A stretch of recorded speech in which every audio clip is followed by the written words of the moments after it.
भरधाव लक्झरी बसची मिनी बसला धडक, चालकाचा मृत्यू, अनेक प्रवासी जखमी. हातकणंगले तालुक्यातील घुंकी गाव हद्दीत पुणे कोल्हापूर हायवेवर शिवतीर्थ हॉटेलसमोर भरधाव लक्झरी बसनं उभी असलेल्या मिनी बसला धडक दिल्याची गंभीर घटना घडली आहे. या अपघातात मिनी बस चालकाचा मृत्यू झाला असून इतर काही प्रवासी जखमी झालेत. या प्रकरणी वडगाव पोलीस ठाण्यात गुन्हा दाखल करण्यात आला. पोलिसांनी दिलेल्या माहितीनुसार दिनांक 26 एप्रिल 2026 रोजी पहाटे 3:30 वाजण्याच्या सुमारास मिनी बस क्रमांक DD01 AE 9214 ही रस्त्याच्या कडेला उभी होती. त्यावेळी मिनी बस चालक लोकेश तिमय्या राहणार पिलीकेरे होबळी हुनसूर जिल्हा म्हैसूर हे लघुशंकेसाठी खाली उतरले होते.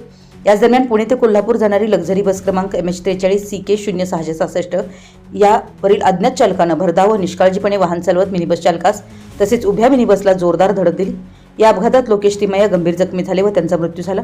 मिनी बसमधील इतर काही प्रवासी गंभीर व किरकोळ जखमी झाले असून दोन्ही वाहनांचं नुकसान झालंय. अपघातानंतर लक्झरी बस चालक घटनास्थळी वाहन सोडून पसार झाला.